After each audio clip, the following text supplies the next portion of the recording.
Hello les gars, j'espère que vous allez bien. Aujourd'hui, comme d'habitude, je suis méga contente de vous retrouver avec une nouvelle vidéo.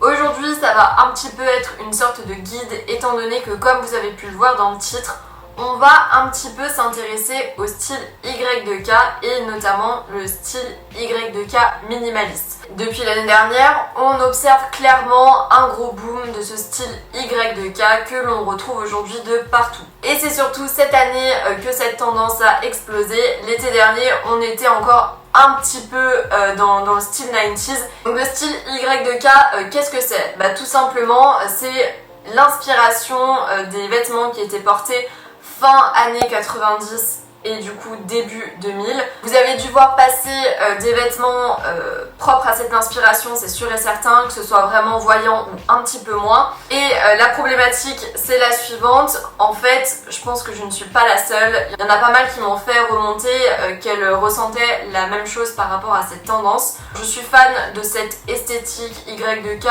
On a des pièces qui sont vraiment très jolies, qui ont des formes très sympas, qui changent de ce qu'on a pu avoir l'habitude de voir ces dernières années. Donc vous verrez notamment de quelle pièce je parle. Sauf que on est d'accord pour dire que c'est une tendance qui demande beaucoup d'assurance, qui s'éloigne énormément du style minimaliste et du coup ce genre de combo, ce genre de couleurs, ce genre d'imprimé, c'est pas du tout quelque chose qui me correspond et ce qui est dommage étant donné que le style est cool. Donc, ce que je me suis dit, étant donné que vous aussi, vous devez être un petit peu touché du coup par cette problématique, je me suis dit que j'allais vous faire un guide du style Y2K minimaliste. J'en ai pas beaucoup vu, enfin il y a pas mal de guides du coup pour obtenir un look Y2K, mais pas trop pour un look Y2K minimaliste. Donc c'est ce qu'on va voir ensemble aujourd'hui. Comme vous vous en doutez, la plupart du coup de ces pièces vont être revisiter, on va dire, parce que si on reste totalement dans les Y2K, c'est sûr que ça va pas vous plaire ni à vous ni à moi de toute manière. J'essaie de faire quelque chose de qualitatif, de trouver des pièces qui correspondent à tout le monde. Donc cette intro a duré 10 000 ans, j'espère qu'en tout cas cette vidéo va vous plaire. N'hésitez pas à vous abonner et activer les notifications si ce n'est pas encore le cas ou si vous êtes nouveau sur ma chaîne. Et puis eh bien, let's go! Alors, j'ai vraiment focus cette vidéo en fonction des différentes pièces à avoir. Donc déjà, on va commencer avec tout ce qui est top. On a environ 5 hauts top qui sont indispensables quand on veut un look Y2K. Alors tout d'abord, ça va être le top qui est ras du cou avec un grand col V et généralement un dos nu. On le voit la plupart du temps avec une lanière qui est à nouer autour du cou, juste derrière. De toute façon, je vous mettrai des photos. Moi, j'imagine plutôt vraiment un modèle, enfin ce top qui va être totalement basique, partir sur une couleur nude ou pourquoi pas des couleurs vives, on peut tenter. Le deuxième top qu'on va avoir, ça va être évidemment le top en colure américaine, donc dont je vous avais déjà parlé. On est du coup sur un top qui va monter jusqu'en haut du cou, on va pas avoir de décolleté et on va avoir des épaules dénudées. Donc ça aussi vous pouvez le prendre sous forme de crop top, sous forme de body, vous pouvez varier les couleurs, il y a vraiment plein de possibilités. Le troisième top qui est selon moi incontournable, ça va être évidemment le top bustier à lanière autour du cou. On est un petit peu dans le top en couleur américaine mais pas tout à fait. Ça aussi du coup ça fait partie des indispensables. En body, en crop top, toutes les couleurs possibles, vous avez vraiment un large panel de choix. Je suis allée sur Nastigal, je suis allée sur Azos et j'en ai vraiment trouvé de partout. Ensuite, quatrième possibilité, ça va évidemment être le corset. Mais du coup, ce que je peux vous conseiller, ça va être de partir du coup sur un corset qui va être satiné. Le fait que ce soit satiné, ça ajoute cette dimension Y2K qui pourrait peut-être manquer à un corset classique, qui va faire forcément plus romantique. Si les corsets ce n'est pas votre truc, vous pouvez évidemment partir sur d'autres hauts qui vont être satinés. C'est vraiment selon vos goûts, encore une fois je le répète à chaque vidéo, mais ne vous forcez pas à prendre un corset si vous n'aimez pas ça, si vous n'aimez pas les pièces féminines. Ne vous forcez pas, du moment que vous prenez une petite pièce satinée, ça fera le job. Et ensuite le dernier top indispensable selon moi, ça va être le petit cardigan côtelé. Donc non, ce n'est pas le cardigan que vous imaginez, le gros cardigan en maille. Là on est vraiment sur le cardigan côtelé, j'insiste. Typiquement la maille pralue dont je vous avais parlé dans ma vidéo du mode de chez Jacquemus, ça c'est le cardigan côtelé que j'imagine. on a un petit bijou au centre pour Jacquemus, mais on retrouve plein de modèles à lacets et ça fait partie des pièces tendances de cet été pour un look Y2K minimaliste. Ce qui peut être cool, c'est de partir peut-être sur des couleurs qui vont être un peu plus vives pour du coup se rapprocher du modèle Jacquemus. D'ailleurs, si vous n'avez pas vu ma vidéo sur les dupes mode, je vous la mets juste ici, n'hésitez pas à aller jeter un coup d'œil après cette vidéo. Je vous mets plein de dupes de grandes maisons de luxe, ça pourrait peut-être vous aider et vous inspirer. Au niveau des bas, on va avoir du coup 4 bas qui sont selon moi incontournables. Bon, déjà, je vous en avais déjà parlé, ça va être le jean bootcut. Donc, si vous êtes à la recherche d'un jean, c'est le jean vers lequel vous devez vous tourner. En plus, ce qui est cool avec le jean bootcut, c'est qu'il n'y a pas besoin de faire beaucoup d'efforts pour un style Y2K. Tu prends ton jean bootcut, tes sneakers blanches à plateforme et un petit crop top blanc à encolure américaine par exemple. Et là, tu es typiquement dans le look Y2K minimaliste. Il n'y a pas eu besoin de faire d'efforts, pas besoin de se forcer, c'est très simple et très facile. N'hésitez pas d'ailleurs si vous voulez vraiment que je vous donne un petit peu des idées de tenue pour un look Y2K minimaliste. C'est carrément une vidéo que je pourrais vous faire et ça pourra peut-être vous aider un petit peu plus à vous projeter et avoir des idées de look à reproduire. Toujours dans les pantalons, j'ai vu qu'on avait énormément de pantalons flair, mais pas juste le pantalon flair qu'on voit depuis pas mal de mois, ça va être un pantalon flair à effet cut-out. Donc le vrai style Y2K pour les effets cut-out, ça va être par exemple un effet cut-out en forme de fleurs sur les côtés, c'est quelque chose qu'on voit beaucoup.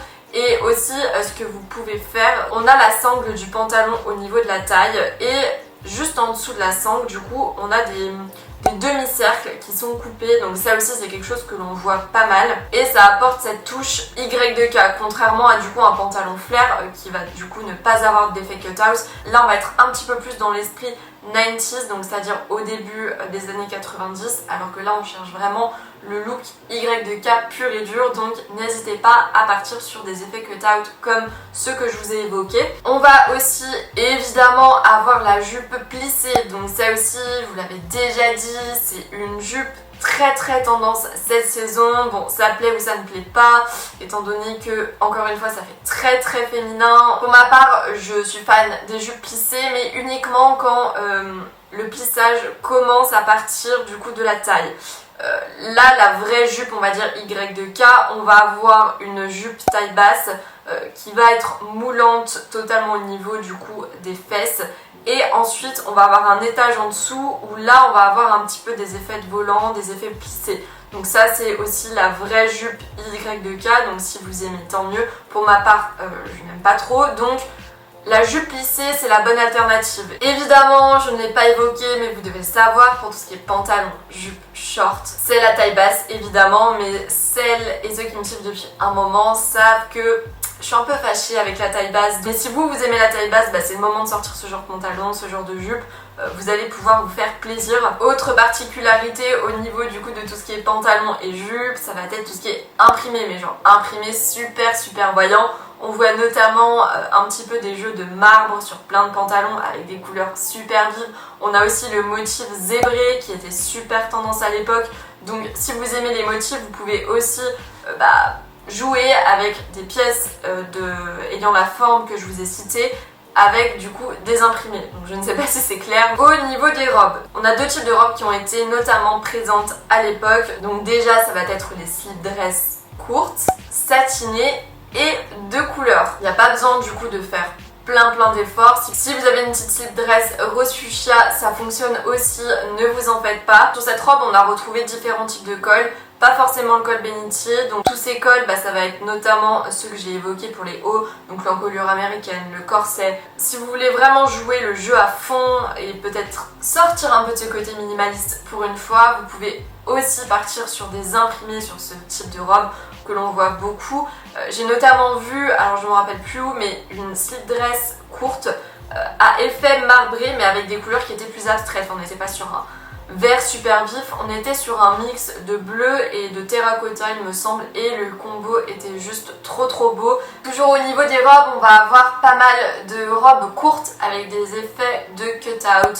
Ça aussi, je l'avais évoqué, je vous le répète depuis à chaque vidéo, j'ai l'impression de vous le répéter. Donc les robes courtes de ce genre, on va aussi en retrouver de partout. Vous pouvez aussi jouer avec les imprimés et aussi jouer avec les cols. Ensuite, au niveau des accessoires, on a quand même un petit panel d'indispensables pour jouer à fond le style Y2K. Donc, quels vont être ces accessoires? Tout d'abord, on va avoir le fameux sac baguette.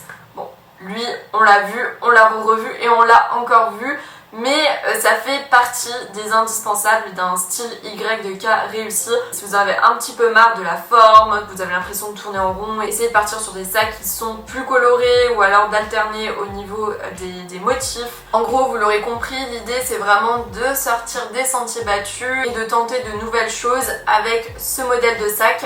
Ensuite, au niveau des chaussures, l'indispensable va évidemment être tout ce qui est chaussures à plateforme. Donc je pense notamment aux baskets, je pense notamment aux sandales, je pense notamment aux babies, vraiment toutes les chaussures que vous pouvez avoir. Le but c'est de mettre des plateformes. De toute façon, je vous ai fait une vidéo à ce sujet, encore une fois, que je vous encourage à aller voir à la fin de cette vidéo où je vous récapitule toutes les tendances chaussures sur lesquelles vous allez pouvoir craquer et qui vont être tendance ce printemps-été 2022. Donc je vous le mets juste ici encore une fois. Vous allez avoir de quoi regarder après cette vidéo. J'espère que vous n'avez pas beaucoup de choses de prévues parce que là vous allez être occupés. Et toujours au niveau des accessoires, le troisième pour moi indispensable, ça va être le choker. Ça aussi je vous l'avais évoqué dans les tendances accessoires 2022 indispensables. Le choker c'est le bijou de cette saison. Vous avez plein d'alternatives au niveau justement des chokers. Donc si vous êtes encore une fois sur un site plus minimaliste, vous pouvez très bien partir uniquement sur une chaîne dorée par exemple avec un petit bijou au centre et tout en restant du coup dans le choker. Donc le choker, pour rappel, c'est une sorte de tour de cou qui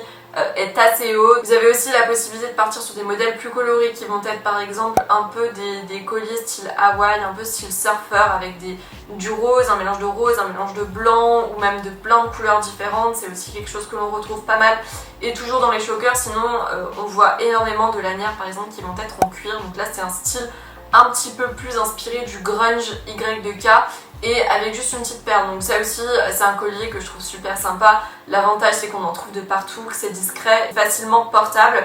Sinon au niveau des bijoux, bon je vous en parle mais je ne suis pas forcément fan. On voit énormément de bijoux avec des petits bijoux un petit peu enfantins, donc des fleurs, des papillons, ce genre de choses. Si vous aimez, bah why not. Et enfin je vais vous donner juste quelques petits conseils de touches originales que vous pouvez ajouter à vos looks pour relever un peu le tout. Bon, on se croirait dans un cours de cuisine, mais voilà, vous m'avez compris. L'idée, ça serait de partir du coup sur des accessoires ou une pièce à imprimer zébrée. Donc, je trouve que contrairement à l'imprimé marbré, l'imprimé zébré est beaucoup plus simple à porter et fait un peu moins justement Y2K. Bon, c'est sûr que si vous vous ramenez avec un pantalon flair à effet cut-out avec un imprimé zébré, là la subtilité est plus trop subtile du coup, mais si vous prenez, je sais pas, un petit sac ou alors un petit crop top zébré ou alors un foulard zébré qu'on va par exemple pouvoir associer à une combi blanche, à une robe blanche, c'est quelque chose d'original que j'aime bien souligner et qui a l'air super sympa à porter. Vous avez aussi la possibilité de partir sur des strass. Alors oui, vous avez bien entendu des strass, mais avec parcimonie. On ne veut pas des strass de partout. On va rester dans la subtilité, donc je pense notamment par exemple à un petit bijou. J'ai aussi vu une robe qui était toute noire avec du coup des lanières qui étaient en strass. Donc ça aussi, c'est un détail qui est très simple mais qui va apporter cette petite touche Y2K que l'on aime. Sans en faire trop du coup. Voilà pour mes indispensables du look Y2K minimaliste. J'espère que cette vidéo vous a plu. N'hésitez pas à me mettre en commentaire vous quelles sont vos pièces indispensables pour un look Y2K réussi. On va voir si du coup on pense la même chose. J'espère vraiment que ça vous a plu. N'hésitez pas à mettre un petit j'aime si c'est le cas. Et puis je vous dis à dimanche dans la prochaine vidéo. Allez, bye bye.